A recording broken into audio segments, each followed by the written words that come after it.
Welcome to the 7th podcast on market failure. So far, we have only studied perfect competition, which is a situation leading to Pareto efficiency in the sense that it maximizes the sum of the consumer surplus and the producer surplus. And we have observed that graphically in the previous podcasts. But perfect competition is an ideal case that is not often occurring in reality.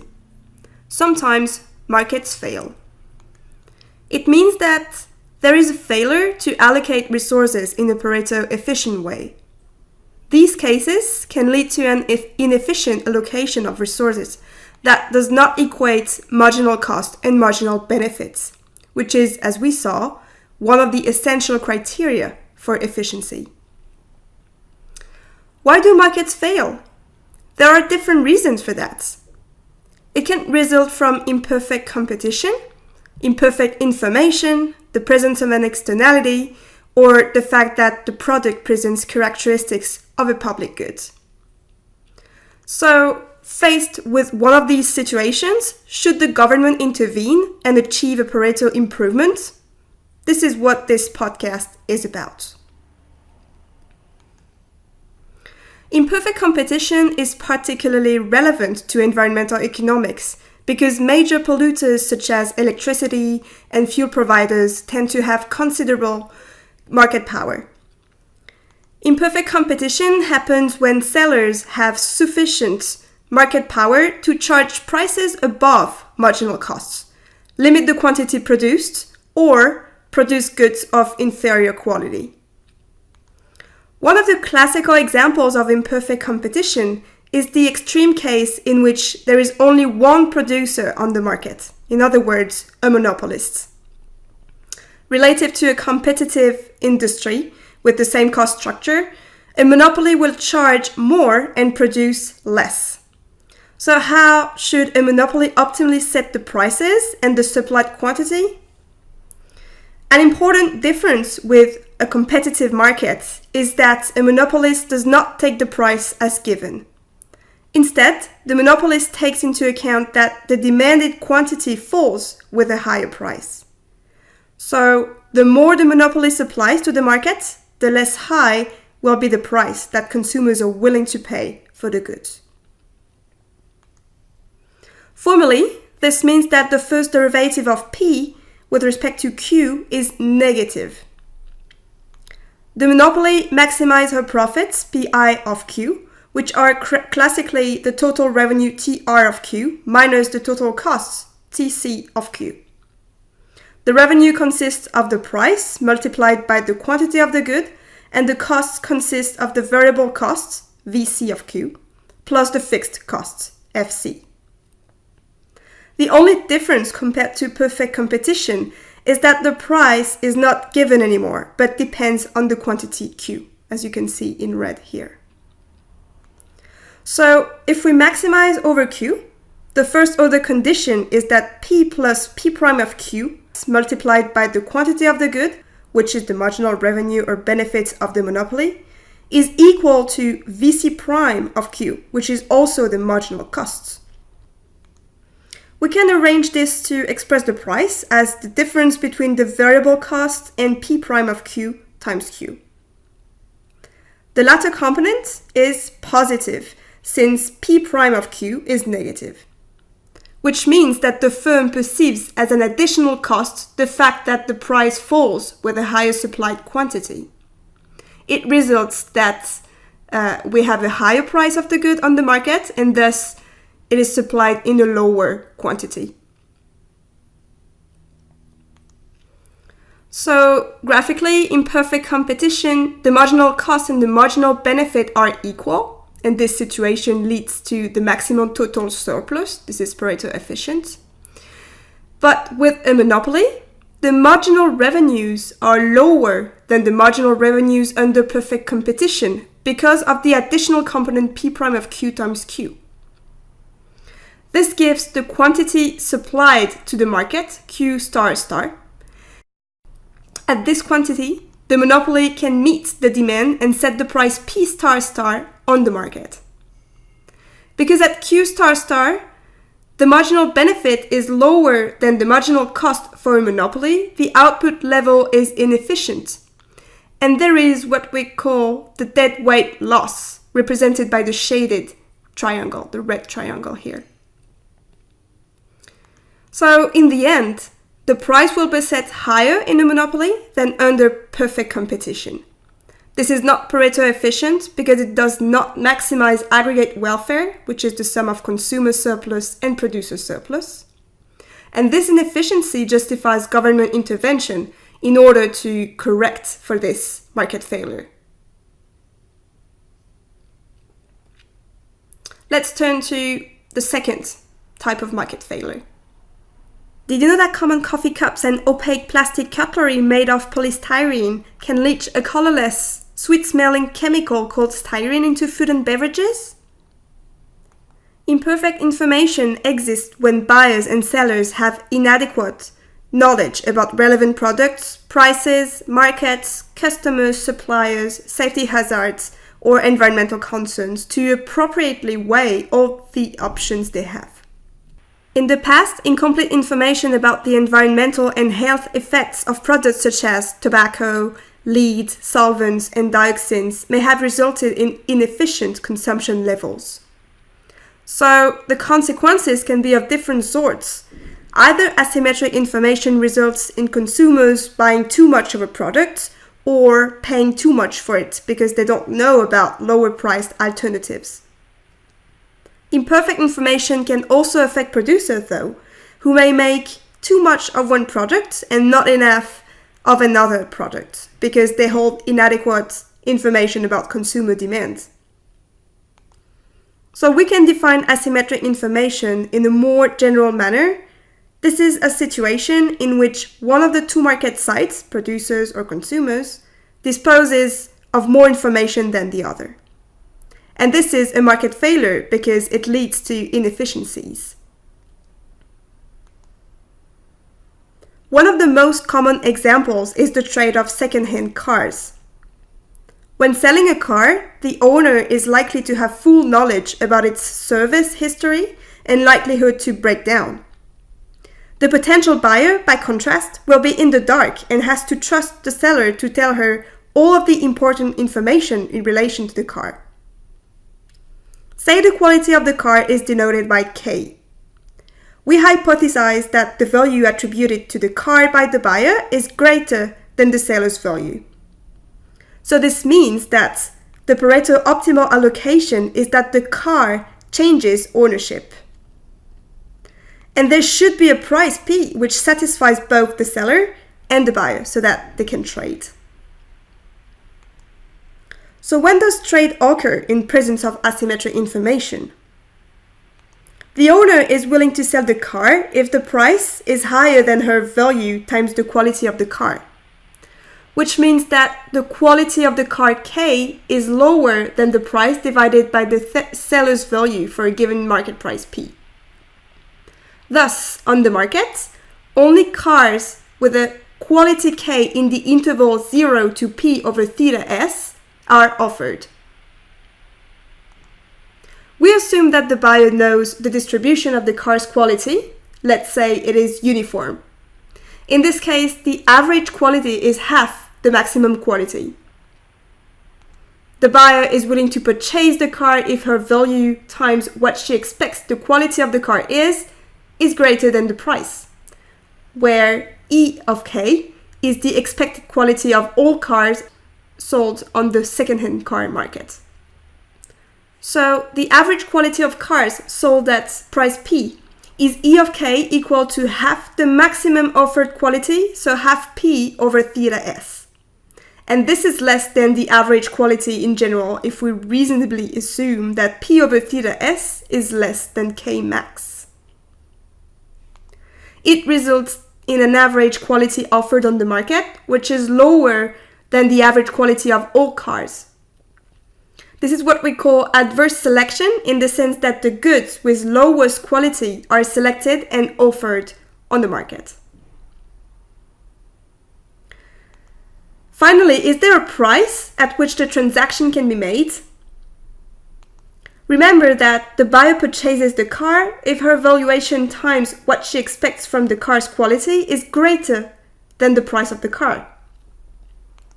So if we plug the expression of the quality's expectation into the latter inequality, we obtain the condition under which there is trade, which is that theta b has to be higher than twice theta s.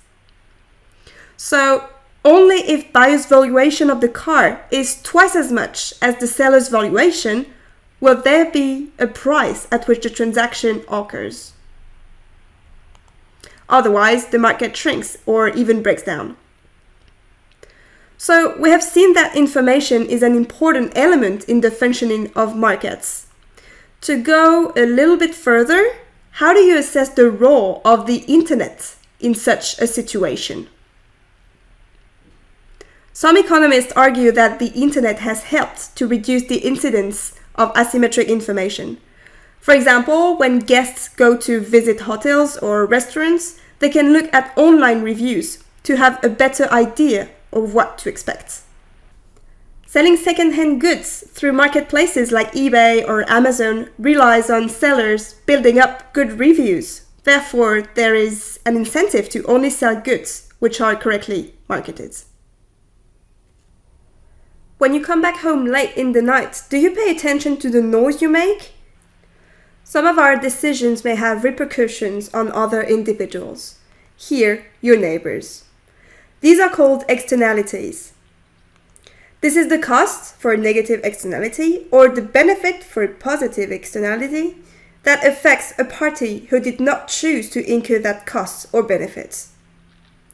Manufacturers may overlook the cost of pollution when deciding how many laptops to produce, for example. And consumers may consider only their own gratification as they decide how many flowers and trees to plant in their property, ignoring the value of beauty and clean air provided to others. Inefficiencies arise from spillover effects when decision makers do not consider all of the consequences of their behavior. Take the example of the following positive externality.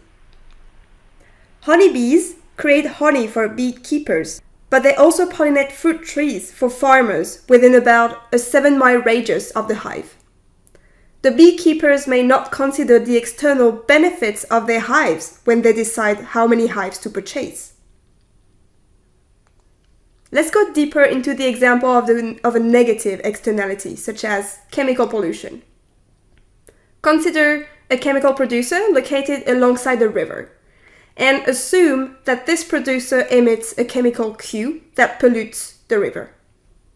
For simplicity, we consider that her marginal cost increases linearly with production, and that she is only one out of many producers, which underlies perfect competition. So what is the marginal benefit of this producer? Say the market price is P star. Then the marginal benefit is equal to P star. The marginal cost is rising for the producer, so given the market price P star, the producer would choose to produce Q star units of the chemical. Now assume that the river is also used by a fisherman. However, the more chemicals are produced and the more pollution is released into the river, the smaller is the catch of the fisherman. That means that the production of Q has a negative impact on the fisherman's profits. More formally, it means that the marginal social cost of producing Q is higher than the firm's marginal private cost. And this is because we take into account the damage of chemical production that the fisherman incurs. We can take the same diagram as before. Q star is the quantity that the producer supplies given the market price P star. MC is just the private marginal cost incurred by the producer. But now we have to add the damage that the fisherman undergoes from the production of the chemical to get the social marginal costs of producing this chemical. So compared to the private marginal costs, the social marginal cost includes the damage to the fisherman. Now, what is the socially optimal amount of the chemical that the producer has to supply? That's simply where the social marginal cost and the marginal benefit curves intersect. That gives you Q SOC for social. And what is the damage incurred by the fisherman on this diagram before we take into account the externality? This is exactly the area between the private and the social cost curves. So notice that the social optimal amount of Q is lower than what should be produced without internalizing the externality, without taking into account the externality. To conclude on externalities, we can say that the socially optimal amount of Q is lower than the privately optimal amount that the firm would supply. Since the market fails to provide the efficient outcome, government intervention is justified. If an externality is negative, then the market provides too much of the good. But if an externality is positive, it means that the market provides too little of the good, and the government can correct for that. Let's turn to the last type of market failure, public goods. Public goods invoke sharing because we have no choice but to share them. Sometimes many people can share the benefits from the same goods, and sometimes we cannot control the use of a good. And both of these descriptions apply to public goods. A good is said non-rival if one person's consumption does not detract from other people's consumption of the goods. For example, your pleasure in knowing that polar bears are still alive in the Arctic does not affect your neighbor's appreciation for the same bears. A good is said non-excludable if it is not possible to prevent people from benefiting from it. If environmental protection efforts stabilize or reverse global climate change, it will be impossible to prevent particular individuals from benefiting from that accomplishment. In this sense, the prevention of climate change is non-excludable. So, when a good is both non-rival and non-excludable, we call it a public good. But rivalry and excludability do not always go hand in hand. For example, satellite television and scenic views from private lands are examples of club goods, which are non-rival but excludable. Open access goods or common goods, such as timber on public lands and fish in the sea, are rival but non-excludable. And finally, goods that are rival and excludable, like cars, are called private goods. Because multiple users can benefit from a public good at the same time without affecting the consumption of others, the value to society of each additional unit of the public good is calculated differently from what we do with private goods. Remember that for private goods, we have to add the quantities demanded by each consumer at each price to find the market demand. Suppose that all people living in Paris care about the appearance of the Eiffel Tower, which is a good that everybody can enjoy watching without keeping others from watching it. The Eiffel Tower is a public good. The French monument has become darkened by decades of exposure to city air, and society must decide how many person-hours to devote to scrubbing off the monument. Since the benefits of monument scrubbing are non-rival and non-excludable, each individual benefits from each hour of scrubbing. So, the marginal benefit to society from each hour of scrubbing, independently of who scrubs and how much time, is the sum of each individual's marginal benefits.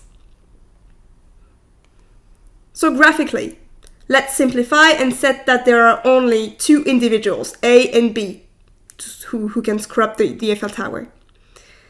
Then the market demand curve for the public good is found by adding up the individual demand curves for everyone in the market, vertically, rather than horizontally, as would be the case for private goods.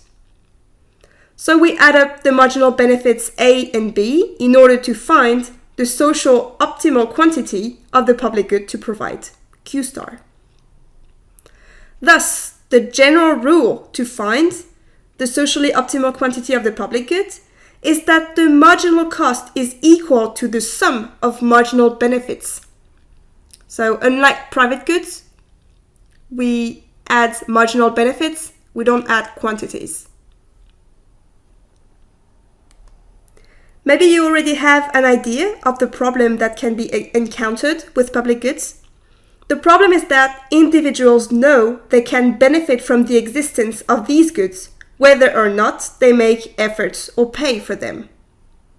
So if we go back to the Eiffel Tower example, even though all Parisians care for the Eiffel Tower, they may want to free ride on scrubbing and let others do it while benefiting from these efforts.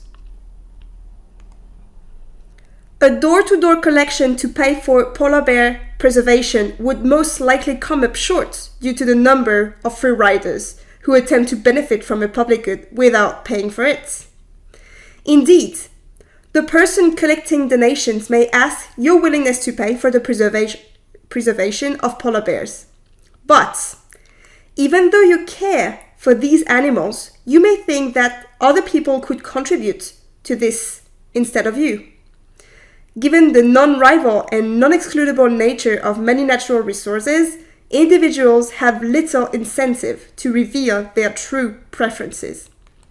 Instead, they may feign disinterest only to benefit from the preservation efforts and expenditures of others. What are the consequences of free riding now? The public good will not enough be provided, although it should be provided from a social point of view. This stems from the fact that there is no incentive to provide privately public goods. So a solution to the free rider problem is to have the government provide public goods. And there are different levels of government which can intervene and provide public goods such as schools, hospitals, roads, parks, and defense. To sum up, we have seen that markets do not always provide the efficient outcome, and if they don't, that means that government intervention is justified. So we will see in the following podcast which instruments can be used to internalize environmental market failures.